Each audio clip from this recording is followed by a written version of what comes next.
오늘 말씀은 1장 5절을 잠깐 보시면 하나님을 버리고 바알을 남편으로 택하고 혼합주의에 빠진 이스라엘 백성들을 향해서 하나님께서 1장 5절에 보시면 그날에 이스라엘 골짜기에서 이스라엘 군대의 힘을 꺾어버리겠다라고 말씀하셨어요.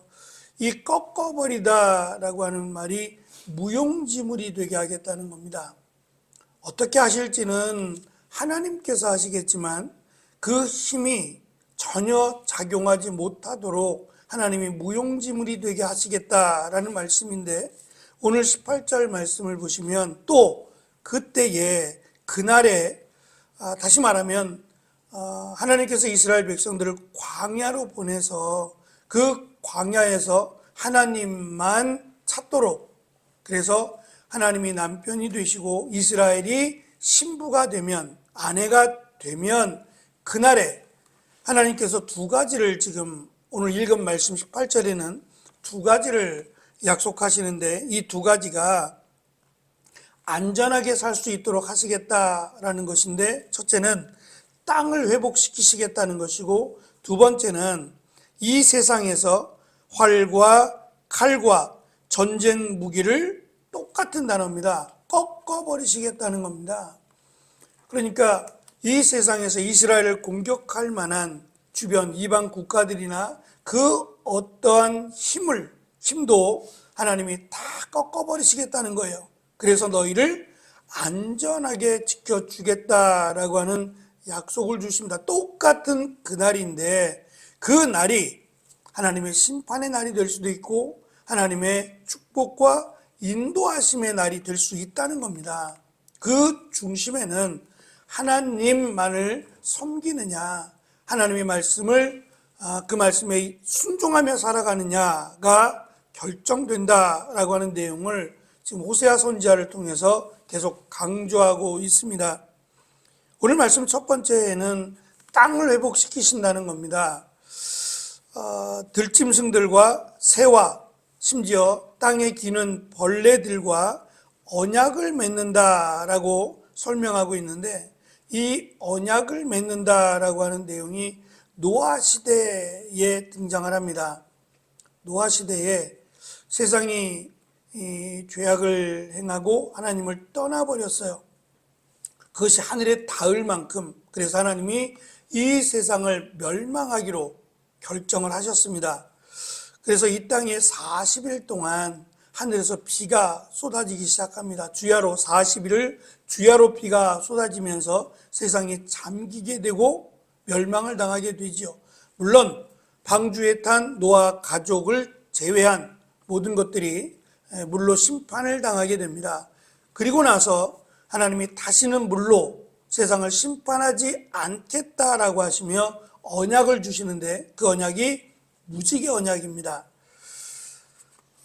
창세기 9장 말씀을 보시면 하나님이 노아와 그와 함께한 아들들에게 말씀하여 이르시되, 내가 내 언약을 너희와 너희 후손과 너희와 함께한 모든 생물, 곧 너희와 함께한 새와 가축과 땅에 기는 모든 생물에게 세우리니 방주에서 나온 모든 것 곧 땅의 모든 짐승에게니라 라고 말씀하시며, 새로운 언약, 하나님이 그 언약을 맺으셨다라고 기록하고 있어요. 오늘 말씀에도 하나님이 이스라엘 백성들을 심판하실 것을 분명히 말씀하시고, 그리고 나서 그들을 멸망시키는 게 아니라 광야로 인도하시겠다는 거예요. 그리고 그 광야에서 다시금 하나님을 찾도록, 다시금 하나님의 백성이 되게 하시고, 그들을, 비록 그들이 숫자가 작고 힘도 없고 절망 가운데 있는 이스라엘이라고 할지라도 그들이 하나님을 온전히 섬기고 하나님만을 믿으면 하나님이 그들과 언약을 맺으시겠다는 겁니다. 그 땅의 언약을 맺으실 것인데, 땅과 언약을 맺는다, 또는 들짐승이나 이런 자연과 언약을 맺으신다는 것이 자연이 하나님과 언약을 체결할 만한 의지나 능력이 있다라는 의미는 아닙니다. 하나님이 처음에 태초의 천지를 창조하실 때에 사람을 만들기 전에 자연을 먼저 만드셨어요. 그 이유를 사람이 만들었다라고 말하지 못하게 하기 위함도 있지만, 이 모든 이 자연의 질서가 사람을 돕게 하기 위해서 그래요. 그래서 하나님을 믿으면 자연은 사람을 돕게 돼 있어요. 다시 말하면 앞에서 하나님께서 이스라엘 백성들에게 열매를 주지 않겠다고 하셨어요. 그러니까 땅의 모든 소산이 오히려 사람을 돕는 것이 아니라 사람을 괴롭히게 만들다라고 말씀하셨어요. 그래서 식물이 내지 않고 오히려 들짐승들이 사람을 공격하게 되어버렸어요. 그것이 하나님을 떠난 자의 모습이었는데, 이제는 반대로 그들이 연약하고 절망적이고 아무것도 의지할 수 없다 할지라도 그들이 하나님을 남편으로, 하나님의 백성으로 살아간다면 이 땅의 소산이 그들에게 먹을 것을 내어줄 것이며 온갖 들짐승들이 그들을 오히려 보호할 것이고 그들과 함께 할 것이다 라고 하는 약속을 지금 하고 계십니다. 이 모습은 이사야서, 우리가 잘 아는 이사야서 11장에서 그때예라고 하며 이사야 선지자가 예언했던 내용도 있습니다. 그때에 이리와 어린 양이 평화롭게 살며 표범이 새끼 염소와 함께 누우며 송아지와 새끼 사자와 어린 왕소가 함께 다니고 어린아이가 그것들을 이끌고 다닐 것이며 암소와 곰이 사이좋게 풀을 뜯을 것이며 그것들의 새끼들이 함께 누우며 사자가 소처럼 풀을 먹게 될 것이다 라고 하는 예언입니다. 물론 이 예언은 지금 말씀하신 하나님의 자녀들에게 주실 은혜의 약속이기도 하고, 요한계시록에 보면 사도 요한은 이것이 새하늘과 새 땅의 모습으로 설명하기도 합니다. 그래서 하나님의 나라에는 이러한 모습이, 완벽한 하나님의 은혜와 사랑의 모습이 있을 것을, 그래서 하나님의 나라를 소망하게 하고 또는 이 땅에서 지친 이들에게 하나님의 나라를 꿈꾸게 하는 그런 말씀이기도 해요. 그러나 이 땅에서 불가능한 건 아니라는 겁니다. 하나님을 믿고 하나님을 의지하면 비록 주변에 자기를 도울 사람이 아무도 없다 할지라도 하나님이 도우실 것이다. 그래서 이스라엘 백성들이 약속의 땅에 들어간 것처럼 누구도 이스라엘을 돕지 않았습니다. 하나님이 도우셨죠.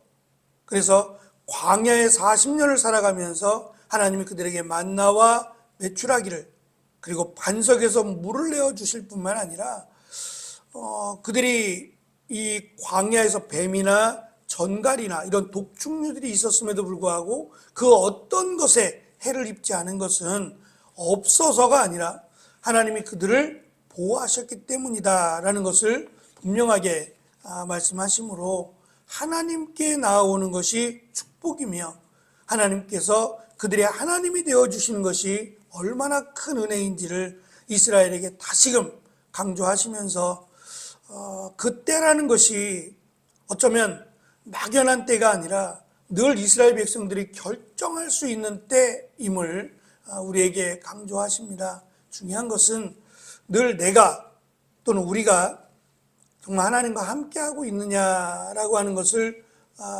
이렇게 살펴볼 수 있어야 된다는 겁니다.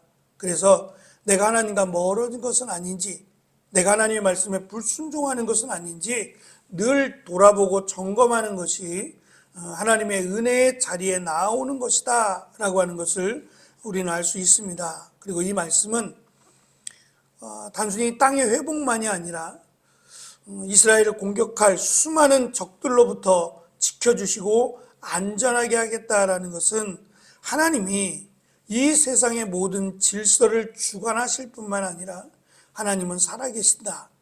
눈에 보이지 않지만 하나님은 분명히 살아계셔서 하나님이 약속을 하시고 그 약속을 지키시고 하나님이 인도하실 것이다 라고 하는 분명한 말씀을, 그래서 하나님이 살아계신 분이라고 하는 것을 강조하고 있습니다. 그 하나님이 지금도 우리 가운데 역사하시는, 그리고 우리의 예배를 받기를 원하시는 유일하신 하나님임을 우리는 믿습니다.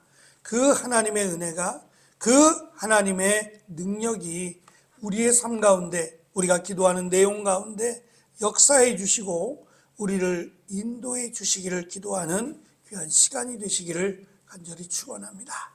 기도하겠습니다.